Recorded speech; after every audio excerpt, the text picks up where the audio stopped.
Do anybody you out there know how to do the quick step? Well, if you've watched Peaky Blinders, the Immortal Man, you'll know exactly what I'm on about. And when Tommy Shelby does a quick step, it involves a grenade. Hello there, this is Lights Camera Debate from Alex Gibbons here. And hoping you're all well and hoping you're all subscribing and liking the videos. It would be great to get 40 subscribers. So tonight we're doing Peaky Blinders, The Immortal Man. I have finally seen it. I waited till it was on Netflix so I could watch it at home because it came out in the cinema. But with taxis and film prices, I thought it was just better to watch it at home with my system. I've watched it twice. Once upstairs on iPhone and through my hi-fi system, it sounded absolutely awesome for the music. And then once finally, because we were having problems running Netflix in the living room, so finally watched it today in the Sky Glass sound system in the kitchen, which looked excellent.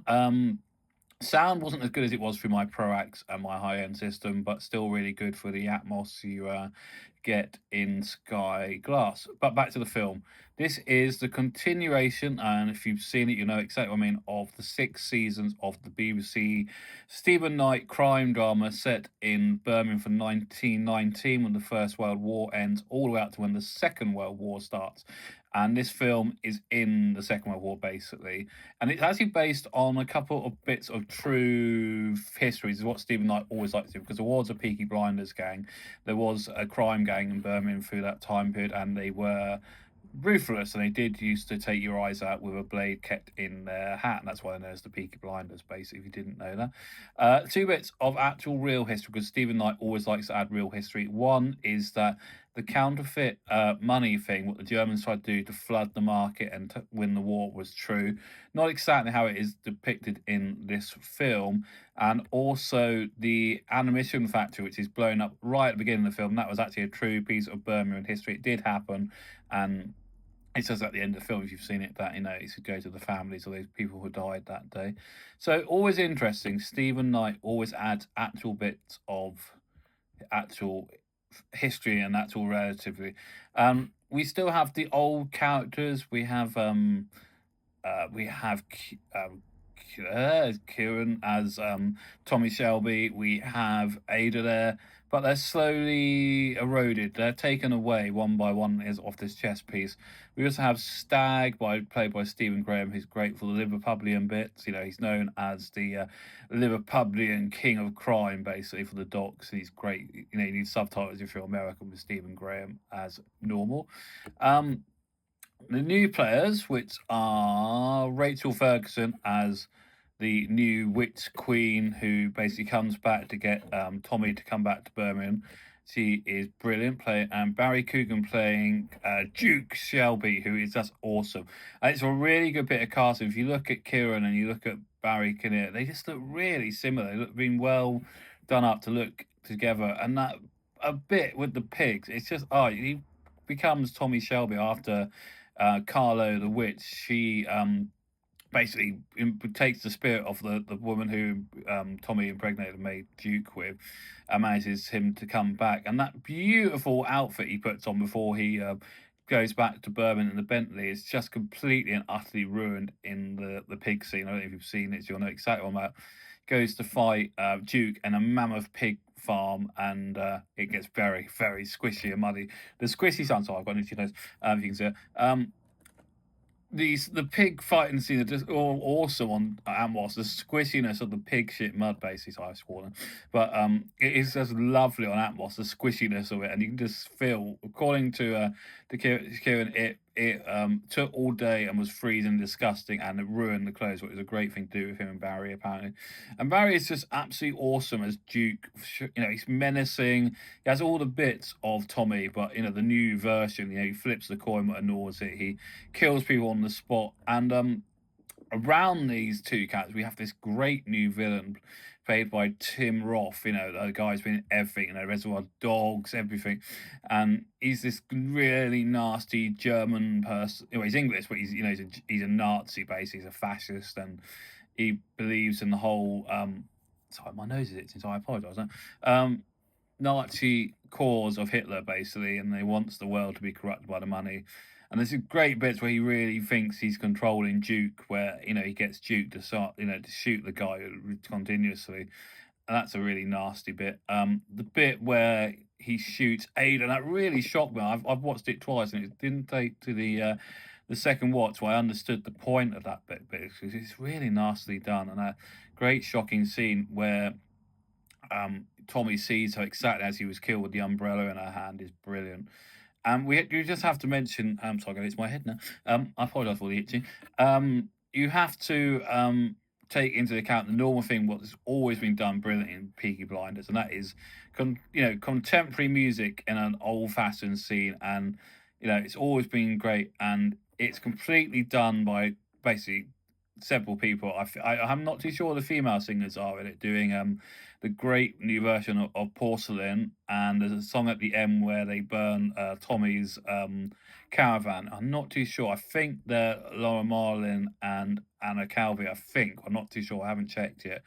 And then also the fabulous new version of Nick Cave's Red Right Hand, which he basically went to the studio before his film was done and redid with Warren Ellis, and it made it really slow. It's that bit where Tommy's running through Birmingham on the black horse, and it's really slow and it's beautiful. The cinematography in this film is absolutely amazing, and the music is great. As I said, it's a mixture of the guys from Fontaine DC, the punk group from Ireland, who do most of the actual music singing in it, and I think it's Laura Marlin, and I think it's Anna Calvi again at the end. That's who I think, plus Nick Cave. So it's a brilliant soundtrack. The soundtrack is available on vinyl and CD from Warner Brothers. I'm not too sure what their label it's on, but it'll be through Warner Brothers. Be able to get anywhere. I think it's on beautiful red vinyl. I must get it. Um, yeah, so this has a quite a tight plot script basically. When we start at the beginning, where we meet the fascists, we meet Tim Roth, we meet Barry Cogan as Duke. So it moves at quite a good pace. It's only about 1 hour 55. I would have liked it gone to the 2 hour slot. I think the tightness is good for it. I think it's quite tight. It has a good pace. You have Carla the Witch, resetting Tommy's mind and getting him back into gear. Then you see him going to Birmingham, and all hell kicks off. Well, it's already kicking off in Birmingham because of Duke Shelby, basically. Lots of nice references, but the references don't really matter if you haven't got a clue what Peaky Blinders is. Say you were coming from this completely not knowing what Peaky Blinders, God knows where you've been for the last 10 years. So. But if you didn't have a clue what Peaky Blinders was, then you would be fine with this film. It has lots of references to the old episodes, but it also has all the new bits with Duke and with the Nazi character, so you can watch it quite easily. But I think you should go back and watch all 6 seasons of Peaky Blinders if you're new to it, basically, because they're just great. Um, so 1 hour and 55, on one hand, I think is a good thing. I've watched it twice, and I think after the second watch, I think it's a good thing. It's just tight enough. It's like a long episode with a lot of stuff in it. I would have personally liked 2 hours because I'm a big Peaky Blinders fan. I have to put my hand up. So I absolutely love Peaky Blinders. I like the suits. I love the music.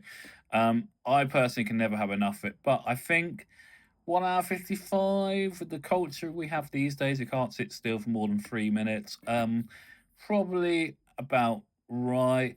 Um, I think Barry Coogan is the best performance. Tim Roth is blooming close to it. Rachel Ferguson is great. Kieran is just brilliant as ever. Um, it's just a very well good film. It's a shame what the two bits. I think it's a bit of a shame that they did it well. One, not having Arthur there, but we all know there was a lot of things going on with the actor who plays Arthur's actual life while this was all happening. He had quite a bad, instance with drug and drinks while this was being filmed. That's why they had to give it to Arthur, which is a shame because I love Arthur's character. It would have been nice to see Tom Hardy in this, but unfortunately, probably busy with other things and couldn't make it. It would have been nice to have seen Tom Hardy's wife's character in this. That would have been great. It would just been lots of nice connections, but the way they've done it obviously is a complete clean slate for the seasons what are coming. Because if you didn't know, there are 2, maybe 3 brand new seasons of Peaky Blinders coming in the next couple of years, where it's going to be set just after the war, and it's the family still. So if you look at the end scene on the hill, you've got Ada's children, you've got Carl and his sister, You've got maybe Duke if they can get Barry Coogan, but he's very, very, very busy. He's doing the Beatles films and he'll get other stuff. He's just going, astronomical. His career is. He'd be great as Bond, I think. Um, I think he must be filming John Lennon while he was filming this because I thought his Birmingham voice had slight leniencies of Liverpudlian in it. I didn't think it was as bad as Stephen Graham's full-on, you need subtitles, Liverpudlian character he plays, where you need subtitles to understand a word he's saying most of the time. But there was slight twinges of the John Lennon voice, though, I thought. I noticed. I don't know if that's me or just noticing it or not. You probably had problems with Rebecca Ferguson if you didn't have a good sound system. I noticed what she was very quiet. She was whispering a lot. I don't know if that's her character or not to be like that. What I was going to say, yes, mixed very well. It sounds good in Atmos. It sounds very good on a high end surround system like I've got. Um, I just really liked it, and I'm surprised by that because it took two watches though. On the first watch, I had niggles like spoilers coming. I wasn't very keen on Tommy being killed. I wasn't very keen on Ada being killed. But I can now see the point of it. I can see that Stephen Knight wants a complete clean slate of the old family before he gets to the new family, if that makes sense, in the new season, what's coming. This is going to be like 1950s and 1960s and involve the Krays and all that. They're going to be as big as that in Birmingham, so probably were. It'll be very interesting to see where he goes with that. But overall, if you're a mammoth Peaky Blinders fan or not a Peaky Blinders fan, never seen it before, watch it because it's great. And as I said, you can go to the cinema. I think it's still on some cinemas or it's now on Netflix and looks beautiful on Netflix, so you can just watch it on Netflix anytime you want. So enjoy. So what is coming? I'm going to do a classic. I haven't decided. It's sort of swinging between Gladiator or The Godfather. I haven't quite decided because I'm hoping either have got audio description. I was going to do Forrest Gump, but I can't find it with audio description. If you know where it is for audio description, please put a comment on this video and let me know, and I'll do it for the channel because I really want to do it, but I can't find it with audio description. Perhaps I've got to buy the 4K Blu-ray of it. Might be an excuse to buy the 4K of Forrest Gump.